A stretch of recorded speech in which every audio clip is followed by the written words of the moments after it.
बिस्मिल्लाहिर्रहमानिर्रहीम।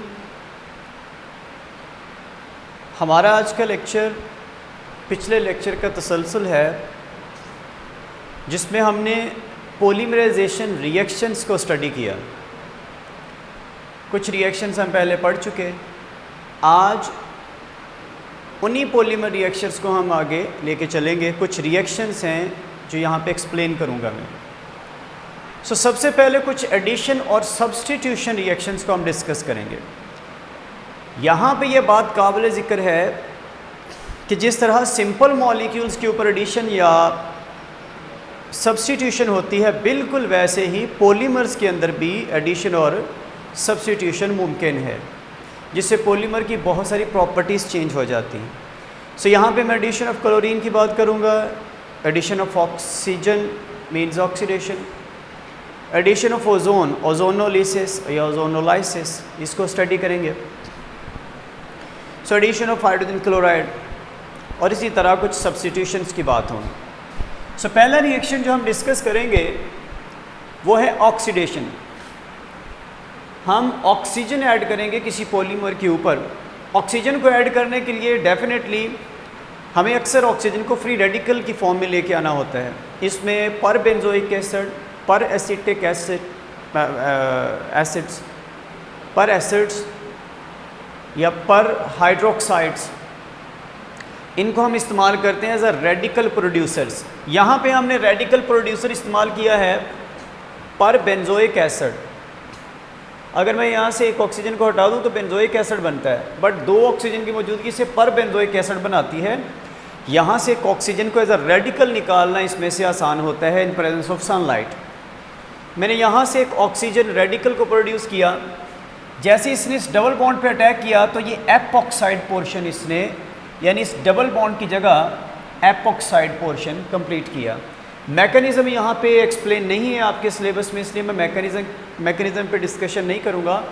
और वैसे भी एमएससी ऑर्गेनिक केमिस्ट्री के जो स्टूडेंट्स हैं, आपको इतने मैकेनिज़म्स तो आते हैं जो सिंपल आप एफएससी में स्टडी करते हो। यहाँ पे एपॉक्सीडेशन हो जाती है एक ऑक्सीजन रेडिकल की मौजूदगी में। उसके बाद मैं ओजोनोलिसिस की बात करता हूँ तो मैं ओजोन ऐड करूँगा इस पॉलीमर के ऊपर। अब जैसे ही ओजोन ऐड होगी तो आपने ये लेक्चर एफएससी में लिया हुआ है ओजोनोलिसिस में कि पहले ओजोनाइड बनता है जो कि अनस्टेबल होता है, फिर ओजोनाइड फर्दर मोलोजोनाइड में कन्वर्ट हो जाते हैं जो कि स्टेबल होता है। अब जो पहले ओजोनाइड बना, फिर मोलोजोनाइड बना, फिर मोलोजोनाइड के ऊपर अगर आप हाइड्रोलिसिस करवा दें इन प्रेजेंस ऑफ वाटर तो वो एल्डिहाइड और कीटोनिक ग्रुप देता है पूरा कंपाउंड। तो ये देखें जी, ये सैचुरेटेड कंपाउंड था। जैसे आपने ऑक्सीडेशन की, यहाँ पे अटैक हुआ, sorry it is unsaturated, double bond होना चाहिए यहाँ पे। जैसे ऑक्सीजन ने एडिशन की, यहाँ पे ऐड हुआ ओजोन, तो ये जो डबल बॉन्ड था यहाँ पे एक पहले ओजोनाइड फिर मोलोजोनाइड। अब मोलोजोनाइड में वाटर की मौजूदगी में कुछ रीअरेंजमेंट्स होती हैं। वाटर की ऑक्सीजन के इस ऑक्सीजन पे अटैक और ये आगे शिफ्ट, ये ऑक्सीजन H2O के साथ मिलके H2O2 हाइड्रोजन पेरोक्साइड बनाता है और ये बॉन्ड आगे ट्रांसफ़र हो जाता है। यहाँ से बॉन्ड निकल गया और यहाँ पे बना डबल बॉन्ड, तो ये वाला हिस्सा अलग हो गया।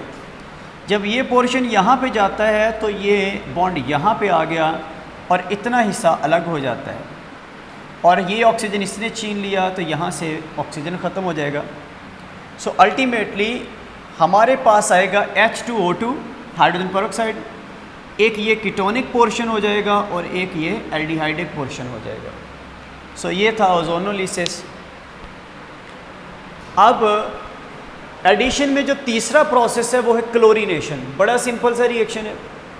क्लोरीन ऐड होगी डबल बॉन्ड पे, क्लोरीनेशन आपको पता है। हेलोजिनेशन पढ़ा आपने, विसिनल डाइहेलाइड्स बनाए हुए हैं। अक्सर ये प्रोसेस CCl कार्बन टेट्राक्लोराइड की मौजूदगी में होता है, यहाँ पे हवाला नहीं है। ये जो क्लोरीन है, एक क्लोरीन इस कार्बन पे एक इस कार्बन पे, तो विसिनल डाइक्लोराइड हमारे पॉलीमर के अंदर ऐड हो जाएगा। अब एक रिएक्शन हम सब्स्टिट्यूशन का स्टडी करेंगे। सब्स्टिट्यूशन यहाँ पे पहले एक रेडिकल जो है वो पैदा किया जाएगा। यहाँ पे आपको एक बात बता दूँ, जितनी भी एडिशन हुई है ये अनसैचुरेटेड पॉलीमर्स पे हुई है। लेकिन जब हम सब्स्टिट्यूशन करने जा रहे हैं ये सैचुरेटेड पॉलीमर्स के ऊपर होने जा रही हैं।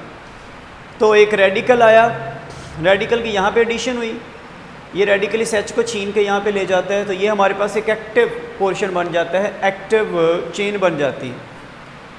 और फिर आप क्लोरीन को ऐड करते हो। ये देखें, यही क्लोरीन अगर डबल बॉन्ड के ऊपर ऐड हो तो ये एडिशन कहलाती है, लेकिन अगर सैचुरेटेड पॉलीमर पे हो रेडिकल की मौजूदगी में तो ये सब्स्टिट्यूशन कहलाती है। यहाँ से क्लोरीन रेडिकल यहाँ पे आके अटैच हो जाता है और दूसरा क्लोरीन रेडिकल अलग हो जाता है।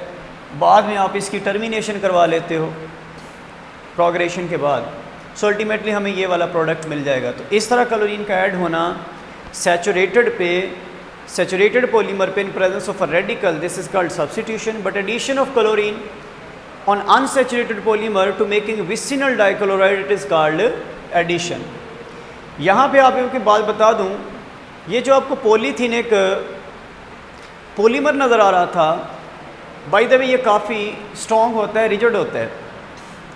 जैसे इसमें 30% आप क्लोरीनेशन इसकी करवा देंगे तो ये इसकी क्रिस्टलिनिटी को, यानी जो उसका क्रिस्टलाइन स्ट्रक्चर है उसको ब्रेक डाउन करके इसको रबरी फॉर्म में यानी एमोर्फस फॉर्म में ले आता है। लेकिन जैसे जैसे आप क्लोरीनेशन बढ़ाते चले जाएंगे 50% पे जाके ये रिजिड हो जाएगा, 70 पे भी बिल्कुल ही ब्रिटल हो जाएगा। अल्टीमेटली जैसे ही आप एक सैचुरेटेड पॉलीथीन जो है पॉलीमर, उसके अंदर आप सब्स्टिट्यूट करेंगे क्लोरीन को, तो जैसे जैसे आप इसकी सब्स्टिट्यूशन बढ़ाते चले जाएंगे, पहले ये रबरी होगा, रबरी से आगे रिजिड और हार्ड होना शुरू हो जाएगा। इस बारे में हम पढ़ेंगे क्रिस्टलिनिटी और एमोर्फस करैक्टर ऑफ पॉलीमर्स, ये अलग से एक चैप्टर है, इसके कुछ पोर्शन हमने हमारे सिलेबस में डिस्कस करने, वहाँ पे आपको डिटेल से बताऊँगा। अब यहाँ पे कुछ ग्रुप्स हैं, उन अगर वो ग्रुप्स किसी पॉलीमर के अंदर मौजूद हैं तो वो किस तरह के रिएक्शन दे सकते हैं। मसलन सबसे पहले मैं बात करता हूँ एक ऐसा पॉलीमर जिसमें OH है। अब मैंने सब मिलते जुलते पॉलीमर ही बनाए हैं, सिर्फ मैंने ये देखें, यहाँ पे OH ग्रुप है, यहाँ पे CHO है, COCH3 है, कीटोनिक ग्रुप है, यहाँ पे कार्बोक्सिलिक ग्रुप है। पॉलीमर मैंने मेन स्ट्रक्चर सेम रखी है, सिर्फ फंक्शनल ग्रुप डिफरेंट ऐड करके मैं उसके रिएक्शन की जो टाइप्स हैं उसको डिस्कस कर रहा हूँ, किस तरह के रिएक्शन दे सकेंगे। रिएक्शन केमिस्ट्री हम डिस्कस कर रहे हैं पॉलीमर्स की। आपको पता है यहाँ पे OH ग्रुप हो तो आप उसका साल्ट बना सकते हैं, तो आप पॉलीमर का साल्ट बनाना चाहेंगे तो आप सोडियम ऐड कर दें, ये सोडियम साल्ट बन जाएगा। बाद में आप इसमें इथाइल क्लोराइड ऐड कर दें तो ये C2H5 यहाँ पे आके ये ईथर फॉर्म का जो पॉलीमर है वो उसकी फॉर्मेशन हो जाती है। और इसी OH पे आप इपॉक्सी ग्रुप जो है उसका अटैक करवा देंगे, ये H इस O के साथ कनेक्ट हो जाता है, यानी एक लोन पेयर इधर आता है, ये बॉन्ड आगे ट्रांसफ़र हो जाता है, O के बाद CH2 इस O के साथ आखिरी H ये वाला कनेक्ट हो जाता है। Ethoxy derivative of polymer formation यहाँ पे हो सकती है OH ग्रुप की मौजूदगी में। अब अगर हमारे पास एल्डिहाइड ग्रुप हो फिर किस तरह के रिएक्शन हो सकते हैं। ये तो सेकेंड ईयर में हमने एल्डिहाइड और कीटोनिक ग्रुप जो चैप्टर था एल्डिहाइड और कीटोन्स का, उसमें हम बाइसल्फाइड के साथ इसका रिएक्शन करवाते थे। तो बाइसल्फाइड के साथ रिएक्शन करवा दें तो हमारे पास ये वाला जो एक एडक्ट है उसकी फॉर्मेशन होगी, जिसमें C डबल बॉन्ड OH, आप इसके स्ट्रक्चर को यूँ बना सकते हैं, C डबल बॉन्ड OH, यहाँ पे एक ऑक्सीजन के साथ हाइड्रोजन का मौजूद होना और बाकी यहाँ से कार्बन का चले जाना। यानी ये वाला जो है हम पहले पढ़ चुके हैं एडक्ट, ये सेकंड ईयर में इसका पूरा मैकेनिज़्म दिया गया है, हम इसको स्टडी करते हैं। अगर आप 2 मॉलिक्यूल इथाइल अल्कोहल के ऐड कर देंगे एल्डिहाइड ग्रुप पे तो आपको एसीटल्स भी हम सेकंड ईयर से डिस्कस करते चले आ रहे हैं, BSc की केमिस्ट्री में भी इसका मैकेनिज़्म पढ़ा। बड़ी क्लास है तो हम मैकेनिज़्म को डिस्कस नहीं करेंगे क्योंकि हमारे पास इस पॉलीमर रिएक्शन पे बहुत सारा सिलेबस है जिसको हमने डिस्कस करना है। सो ये एसीटल्स बन जाएंगे अगर आप C2H5OH 2 मॉलिक्यूल ऐड करेंगे, 2 दफ़ा ये फंक्शनैलिटी और दूसरी ये फंक्शनैलिटी। बाई प्रोडक्ट क्या बनते हैं हमें इससे कंसर्न नहीं है अभी। आप इसका सिंपल मैकेनिज़्म एसीटल फॉर्मेशन या सोडियम बाइसल्फाइड टेस्ट के नाम से आप इसको सर्च कर लें, सिंपल आपको एल्डिहाइड ग्रुप के साथ इनके रिएक्शन मिलेंगे तो आपको बाई प्रोडक्ट्स का भी पता चल जाएगा। अल्टीमेटली हमें सिर्फ ये देखना है अल्कोहल के एडिशन एसीटल्स बनाएगी और एडक्ट बनाएगी सोडियम बाइसल्फेट के साथ, इसका जो एल्डिहाइड ग्रुप के साथ रिएक्शन होगा, बाइसल्फाइड एडक्ट्स बनते हैं। आप जिस वक्त अब कीटोनिक ग्रुप की बात करेंगे, इसी पॉलीमर पे मैंने कीटोनिक ग्रुप यानी इस H की जगह CH3 ऐड किया। अब मैंने हाइड्रोक्सिल एमाइन के साथ इसका रिएक्शन करवाया। ये भी उसी चैप्टर में कीटोन के reaction with nitrogen based derivative जो है हाइड्रोक्सिल एमाइन है, ऑक्साइम्स हैं, उनके साथ रिएक्शन, ये हमने सारे हाइड्रोजीन्स के साथ रिएक्शन स्टडी किए हुए हैं। तो हाइड्रोक्सिल एमाइन के साथ जैसे ही रिएक्शन होगा तो यहाँ से ये CH3 मेंटेन रहेगा और ये हमारे पास एक प्रोडक्ट बन जाएगा, ऑक्साइमेटिक ग्रुप्स जो हैं वो हमें हासिल होंगे। सो इसका मैकेनिज़्म भी आपको सिंपली छोटी क्लास में ही मिलता है। तो यहाँ पे टाइम ज़ाया किए बगैर आप ये याद रखेंगे कि ऑक्साइम कैसे बनते हैं। मैकेनिज़्म पढ़ना चाहते हैं तो इसको इस पर एक अलग लेक्चर में इन 4-5 रिएक्शंस पे आपको एक लेक्चर दूंगा।